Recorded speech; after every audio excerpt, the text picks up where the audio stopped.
elaborate on the proper approach to harvesting from the posterior superior iliac spine using the COREX cancellous bone harvesting tool. We have a idealized pelvis here made by Sawbones, and it reasonably represents the anatomy for our purposes. Obviously, in the asthenic or thinner patient, you're going to be able to palpate the posterior superior iliac spines readily.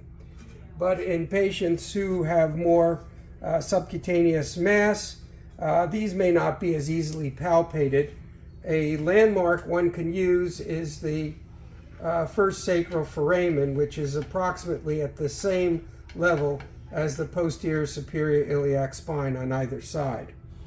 Another thing one can do is, instead of doing the procedure percutaneously, which might be the optimum approach for a thinner patient where the posterior superior iliac spine is readily palpated, just make a large enough incision and use a Veitlander or some other self-retaining retractor, and then with a closed hemostat you can, and your gloved index finger, you can palpate the extent of the posterior superior iliac spine, and you can feel the margins both posteriorly and anteriorly. Perhaps the most important thing to keep in mind is that the ilium, the ala of the ilium, diverts from the sagittal plane approximately 30 to 40 degrees. And I can't overemphasize this enough in this demonstration. If we start posteriorly and aim anteriorly, as you can see, there's very little depth that you're going to be able to benefit from in your harvest. Whereas if you start slightly medial to the most posterior extent and aim at 30 to 40 degrees, you have a very long distance.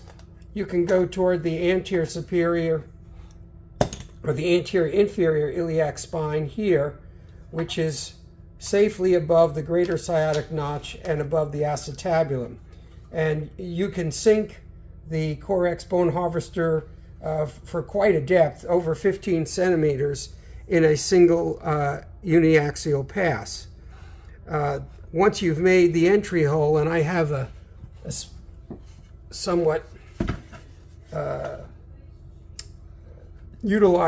previously utilized specimen, you can see that this is a 10 millimeter diameter channel, and the COREX is 9 millimeters, so there's plenty of room to go into the ilium to quite a considerable depth, as you can see. So that's really the most important things that I want to emphasize, is that you want to be able to define that posterior superior iliac spine, and if you can't feel it and the patient's not thin enough, make an incision in the skin, use a self-retaining retractor, and define it either with your finger or a closed hemostat.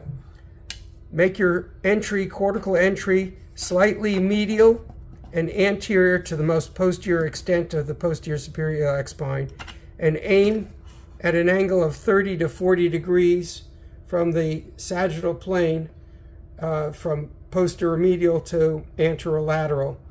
And if you have able to palpate the greater trochanter, remember the greater trochanter is basically equal to the, in terms of its position, caudal cephalad, to the center of the femoral head. So it's going to be about 3 finger breaths, 2 to 3 finger breaths above that.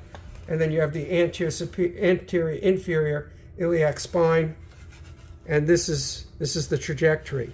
Once you've made that hole here, you can also go up into the ilium along the crest and in various angles in order to optimize the amount of bone you are able to recover with the COREX device. So I think that pretty much sums up what I have to say. Thank you.